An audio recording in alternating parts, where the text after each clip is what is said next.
Where there is a slayer, there is the thing she hunts, the vampire, the demon in human skin, the thing that wears our face but isn't us. Over the last few videos, we've explored the concept of the Slayer, the origins, powers and weapons, as well as the common fan theories surrounding Slayer lore. Now, we're turning our attention to the most prominent creature of the night, the species that almost defines the Buffyverse as much as the Slayer herself. It's time we focus on the many facets of vampire lore as established throughout the shows Buffy and Angel, as well as the expanded universe material. As always, beware of spoilers. We're going to cover the origins of vampirism as a concept in real life, as well as in the Buffyverse, and we'll explore the nature of the demon within, their strengths, their weaknesses, and ultimately what they represent within the grand mythology of the Buffyverse. So, get comfortable, keep your stakes handy or plenty of holy water, and let's get into it.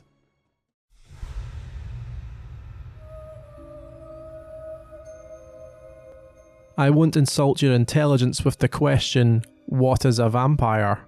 Most of us all know this, especially if we have watched the show, a fictional undead being that drinks the blood of the living and turns humans into its own kind. It's a classic villain in horror and has various iterations across books, film, TV and video games, our beloved Buffyverse being a prime example. However, before we descend into that specific version, I thought it would be interesting to first give some context to the actual history of the vampire as a concept in the real world. Long before Sunnydale's graveyards and blades billowing coat, horror stories spread through word of mouth. You see, in early folklore, the belief was that undead humanoid creatures fed off vital human essence, or blood predominantly, and they were a warning against improper burial, likely because of the misunderstandings or ignorance of diseases such as tuberculosis and the body's decomposition after death. It differed across continents, and there are many versions of comparable beliefs in demons and spirits from ancient history. In old European folklore, the vampire wasn't the romanticised seducer that we are more accustomed to seeing nowadays in media. It was a bloated, ruddy revenant in its burial shroud, more farm nightmare than ballroom predator. Every society had their own name for them, such as Striga in Albania, Vraikolakis in Greece, and Strigoi in Romania, similar to Italian strega, meaning witch. Villages feared the restless dead, and in the 18th century it led to mass hysteria, where townsfolk actually dug up suspicious graves, drove stakes through corpses to stop disease, and even held public executions for those believed to be vampires. Across various cultures, whole toolkits of apotropaic habits grew around the fear. Garlic, crosses, hawthorn, holy water, coins and sickles in coffins were all considered ways to avert the evil spirits and provide protection. By the mid-1700s, the crisis had reached the point that actual scholars were publishing academic works concluding the existence of vampires. Things needed to change. Empress Maria Theresa ordered her personal physician, Gerard van Swieten, to investigate, and he concluded that vampires did not exist.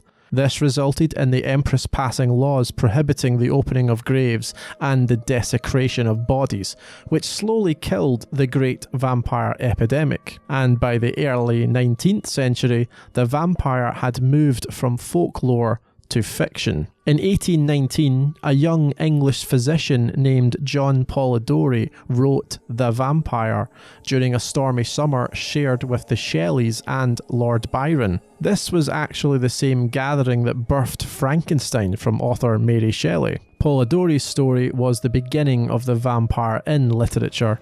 His vampire, Lord Ruthven, was something new, a nobleman who fed on the blood of high society. The monster was now aristocratic and seductive, a predator who dined among the wealthy. That elegance carried into several novels and was cemented by Irish author Bram Stoker's Dracula, released in 1897, who gave the archetype a castle and fused superstition and Victorian anxiety into the template we still recognise. Many vampiric rules we take for granted originated here. No reflection, which wasn't universal in folklore, the invitation to cross a threshold, and weakness to sunlight, although the film Nosferatu would be the first to make sunlight a means of death for a vampire. However, the success of Stoker's book is what spawned the distinctive vampire genre, making it a dominant figure in horror, and is ultimately why the vampire is still popular in the 21st century, with countless media using it as a classic villain or anti-hero. Every era since Stoker's book has revised the vampire to mirror its fears, with many common themes being prevalent: invasion of the other and contagion, desire and loneliness, or class and power. And then, much later, Joss Whedon, through Buffy, reframed it again as a demon inhabiting a human body, this time raising a question of identity and soul. So, with that incredibly long history contextualised very briefly to give a flavour of the dimensions of vampire lore, let's step into the Buffyverse and Whedon's brand of undead villain, or hero in a few select cases.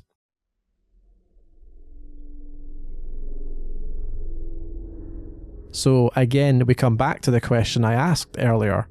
What exactly is a vampire, but more specifically within the Buffyverse? As the Season 4 Big Bad Adam succinctly explained, vampires are a paradox. Demon in a human body, you're a hybrid. Natural and unnatural, you walk in both worlds and belong to neither. To build on this, an essence of a demon animates the human corpse, inheriting its memories, its face, its voice, and even fragments of its personality. But the soul, the human conscience, is gone. This is what makes Buffy's vampires quite distinct from their literary ancestors or the European folklore and Christian traditions, and more like the cosmos of H.P. Lovecraft. This demon remembers your background, your personality, your regrets, but it's not you. It's what's left when empathy is truly gone. One of the most complex vampires in the series, Angel, epitomizes this. When his soul is restored, he's tormented by memories of what his body did without it. And when he loses it again, he reverts back to a sadistic murderer that revels in the pain of others. The absence of the soul allows the demon possession to be unfettered, embracing the inner monster. Visually, this duality is shown in the vamp face, the shifting brow ridges and yellow eyes that appear when vampires drop their facade. It's a physical manifestation of that inner demon surfacing, transforming from the familiar to the monstrous in an instant. Whedon called this a narrative necessity. He wanted to preserve some mystery, some paranoia for the other characters, and he didn't want his heroine to be seen as a girl stabbing normal-looking high school teens in the heart. But it also serves as a perfect metaphor. Everyone in the show hides something. In fact, one of the series' strengths was the way in which it applied metaphors. High school as hell was the defining metaphor of the early seasons, brought to life with the various monsters of the week, representing physical manifestations of teen angst, societal issues, and life in suburban America. Vampires, naturally, represented a big part of this. That duality, the grey area between the human and the monster, is a key theme of the show. They embody the darker impulses that adolescence and adulthood bring to light: temptation, desire, self-doubt, addiction, the hunger for power, the very basic impulses humans face every day. But where did it all begin? Let's now examine how the Buffyverse reimagines the very first of these undead creatures. Although the show doesn't give a lot, to be fair, according to Giles in the first season, a vast ancient demon known as an Old One fed on a human. Their blood mingled and the first vampire was born. It fed on another, then it fed on more, and so on. Of course, this origin story was fleshed out in the comics, long before in the Primordium Age, before humans even claimed the Earth. The world was ruled by those old ones, as Giles described. But when the balance shifted and humans eventually rose and became more powerful, those old ones were driven back, forced into the deeper well, which in the lore is an ancient burial ground running through the earth.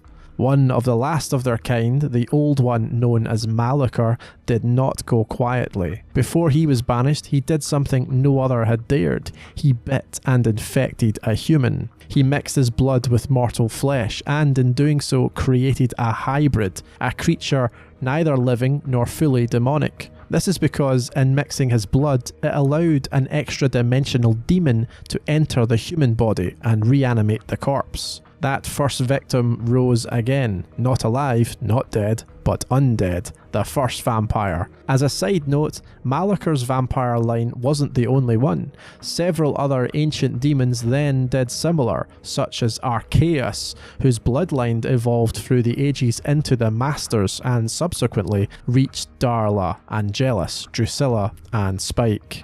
Over time, that curse on humanity multiplied, each vampire carrying the essence of those first demons forward through blood. It was Malachor's plan to fight back against the humans with his vampiric army. However, it wasn't successful and he was still banished. Interestingly, in the lore, vampires are treated as lower beings because of their hybrid status. Pure demons look down on them, referring to them as abominations. Of course, it would be different if the inner demon was able to enter our reality without the need for the human vessel. On that subject, what do we actually know about these inner demons? Not a lot, especially from Buffy. However, in Angel the show, we briefly see what the pure version looks like. That demon within surfaces during the Pylea arc at the end of season 2.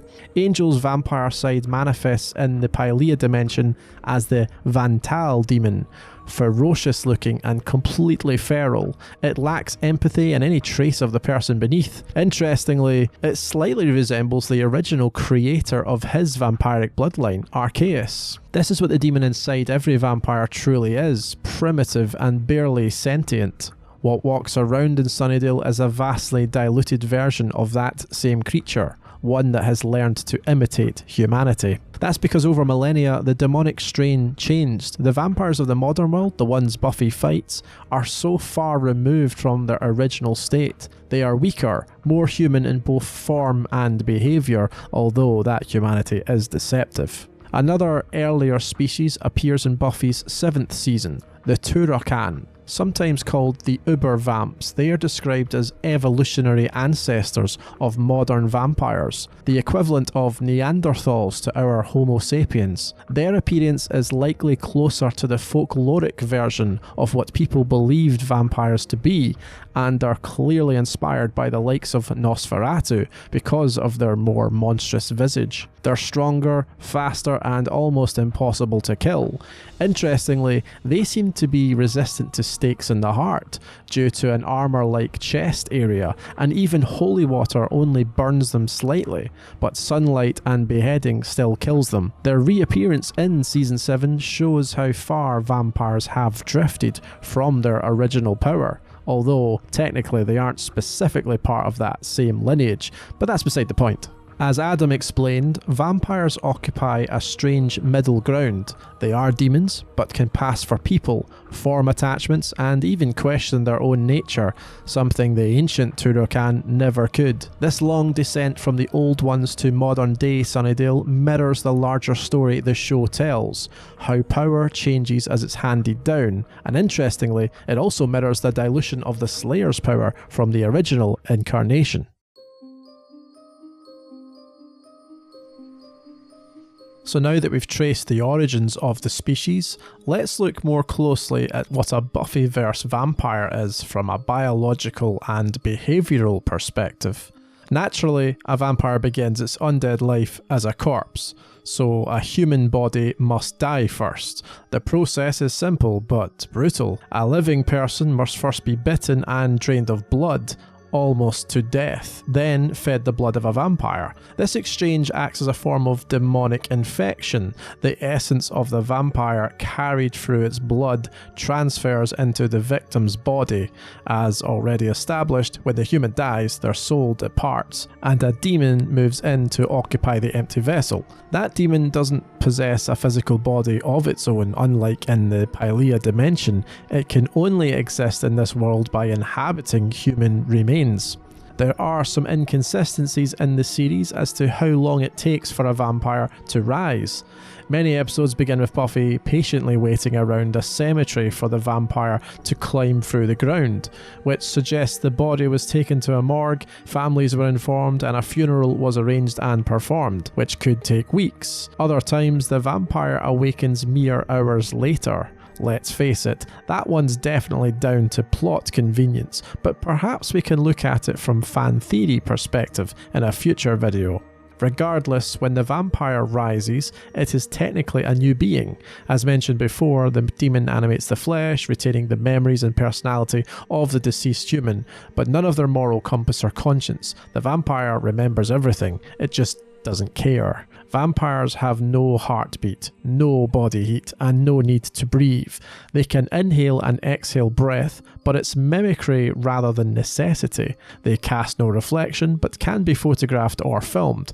They are capable of physical sensation and can feel pain, but they don't really tire or age, at least in a traditional sense. Their bodies are preserved. However, the oldest vampires do show signs of aging in that they have lost their human appearance and have become more demonic over time. This can be seen in the series through the Master and Kakistos, with both showing signs of de-evolving back into their original demonic visage. They have a distinctive growl in the series, a roar reminiscent of big cats, usually made when they intended to attack, were harmed, or as an intimidation tactic. Speaking of attacking, from the moment they are reborn, vampires do seem to have basic martial arts skills, which is comedically referenced in the show, although some, like Harmony Kendall, definitely missed out on this ability. Vampires possess superhuman strength, speed, and heightened senses, especially night vision and smell. They can track a human heartbeat, smell blood, or sense fear from across a room. Their agility and reflexes make them far more dangerous than most demons encountered on the Hellmouth. Their healing abilities are also extraordinary. Wounds close quickly, bones reform within hours, and only the most severe injuries can slow them down. However, they can't regrow lost limbs, and while they recover from pain, the damage itself still affects them. Like when Spike took months to properly heal from being crushed earlier in Season 2 and was confined to a wheelchair. The strength of a vampire seems to increase with age or with the quality of blood consumed. For example, it's suggested that drinking the blood of supernatural beings, slayers for instance, provides a temporary enhancement.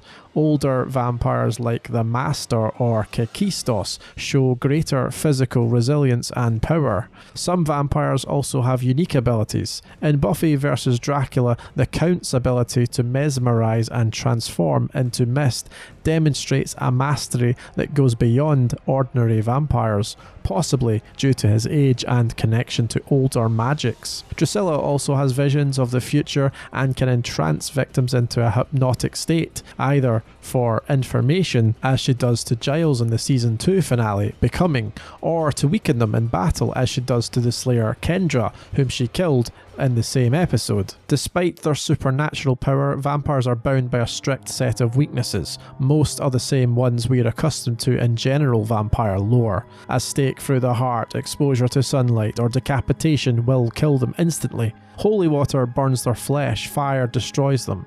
However, when they die, their bodies crumble into dust. This dusting effect, as Joss Whedon explained, was designed for practicality. It removed the problem of leaving corpses around after every fight, but it also reinforces the idea that vampires are merely temporary vessels for demonic energy. When the energy is released, there's nothing left to rot. Religious symbols like crosses and holy ground also affect them. though not always consistently. Contact with a blessed cross leaves burn marks and they can't step onto consecrated ground without discomfort. Some vampires seem more resistant than others, possibly depending on their strength or lineage, but the repulsion appears universal. The barrier rule is another key part of their physiology. A vampire cannot enter a private human residence without an invitation from a living occupant. That invitation stands indefinitely, unless revoked through a spell or the death of the resident. The rule doesn't apply to public places, demon homes or abandoned buildings, which is why so many fights in Buffy take place in warehouses, clubs or cemeteries. Although vampires are technically dead, they can still interact with the material world as if alive. They can eat or drink human food, although they don't need to, and most describe ordinary food as tasteless. They also appear susceptible to drugs and alcohol. Spike, for instance, smokes regularly, and both he and Angel have been shown drinking alcohol or coffee. This suggests that their brains still respond to chemical stimulation, even if their bodies don't metabolize it in the human sense. But starvation has an even greater impact. Vampires deprived of blood for too long can become more feral, but weaker, until they are little more than living skeletons driven purely by hunger. Vampires generally cannot reproduce sexually, but mystical circumstances allow the characters Angel and Darla to conceive a son, Connor, who has a human soul with vampire-like abilities of strength, endurance, agility and senses, but none of their weaknesses or need to drink blood. Connor physically ages like humans, indicating that, unlike vampires, he is not an immortal and therefore will die eventually. Vampires are also nocturnal, and unlike in most traditional fiction, they don't sleep in coffins in the Buffyverse. They are a vicious monster, and their ability to move silently makes them a deadly enemy, and yet, for all their power, what's most intriguing is their psychologic behaviour rather than physical. Without a soul, they are driven by impulse, hunger, desire, cruelty, with only echoes of their former human selves guiding how they act. Let's examine this more closely in the next chapter. When a vampire rises, what wakes up in that body is not the person who died. The demon that takes up residence doesn't arrive with a personality of its own.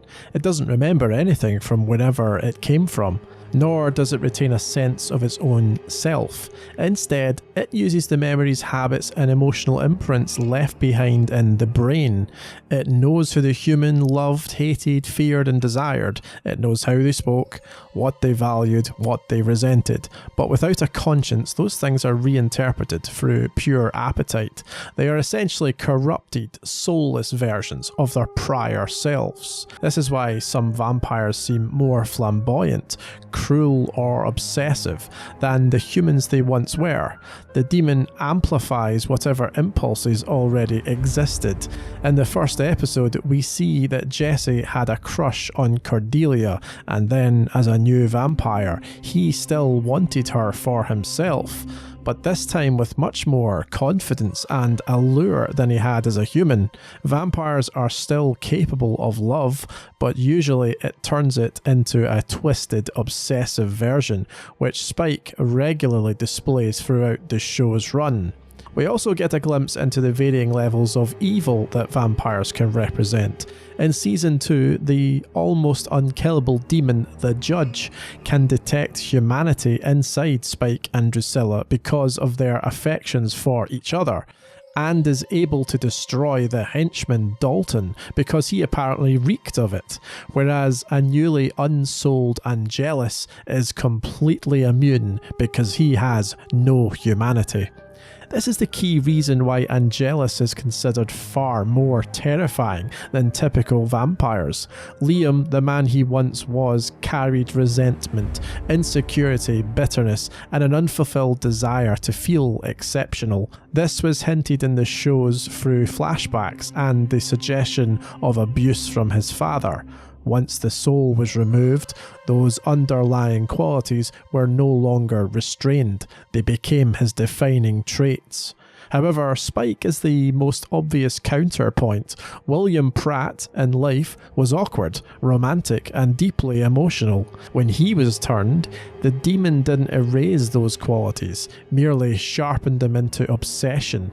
Interestingly, he's capable of loyalty and devotion even without a soul, hinting that the strength of those qualities in William overpowered the demon within. Of course, in that respect, he does seem to be more of an anomaly in the series. When a vampire rises for the first time, there is usually an immediate awareness of power and hunger. The first instinct is to feed. Newly risen vampires often behave ferally, driven by this initial compulsion, which is why so many are found attacking humans with no strategy in mind or awareness of any dangers. However, once that hunger is initially sated, many vampires begin to adjust quickly. Their memories allow them to navigate the world, meaning they can lie, mimic, and socialise as if nothing has changed. This feeds back into Whedon's preference that they can be human-looking if they choose to be. It adds to the horror when they can blend in and go on the hunt without detection. But the longest surviving vampires usually have a mentor to guide them in those early years, and this is where the role of the Sire becomes important. The Sire is the vampire who brings a new one into existence. Part parent, part teacher, and sometimes lover. A good sire, if such a thing exists, can guide a newly created vampire through the first hours, teaching them how to hunt, how to blend in, and how to survive the sunlight-free world they've joined. Darla did this for Angelus, and he in turn did it for Drusilla, who went on to create Spike, although Angelus drove her insane as a human first.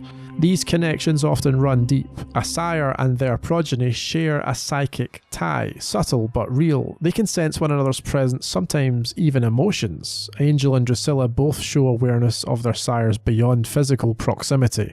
The bond also has power dynamics. Fledglings often remain obedient, even reverent to their makers. Beyond individual bonds, vampires in the Buffyverse also organise themselves into informal societies. They form nests, clans, or small covens, usually under the dominance of an elder. Some are territorial, others nomadic. Sunnydale's vampire population often appears fragmented, with various masters staking claims across the city's cemeteries and tunnels. When those groups work together, it's typically out of convenience rather than loyalty. Survival, feeding grounds, or the promise of power are the uniting factors. Older vampires tend to command others through charisma or fear. Okay, mostly fear. The Master, for instance, in the first season, ruled beneath Sunnydale in his underground church lair, holding a quasi-religious authority over his followers, as the leader of the Order of Aurelius. Others, like Kakistos, built entire cults around themselves, demanding worship as much as obedience. Angelus's group, by contrast, was more a twisted family or gang. His legacy as a sadistic killer likely the motivation for keeping henchmen loyal. Others take up gainful employment, with blood usually being the currency. Every version reflects the vampire's paradoxical nature, craving connection but founded on predation. That dynamic changes in the expanded lore. In the comics, a new breed of vampires known as Zompires emerges after the collapse of magic. These are vampires without the subtlety, just ravenous husks, feral and driven purely by hunger. Without magic to stabilise the transformation, there's no memory, no personality, no connection to the sire. In a sense, they're a return to the original folkloric idea, mindless revenants, not cunning predators. That regression to the primal stage of vampirism highlights how fragile that balance between human and demon really is. Even in the television canon, vampires occasionally show the potential for community beyond survival. They trade information, visit bars like Willie's in Sunnydale, and sometimes negotiate truces with demons or humans. many seem perfectly capable of existing within society's margins, forming strategic alliances and adapting to whatever century they inhabit. That adaptability is part of what makes them so enduring, both in-universe and as a cultural idea. Yet, despite their numbers and visibility, humanity in Buffy's world remains largely oblivious. People rationalise what they see: wild animals, gang violence, or urban myths. Even when faced with undeniable proof, they often retreat into denial. It's easy to ignore the monster than to confront it. There is a strange coexistence between the living and the undead, which we'll look at next.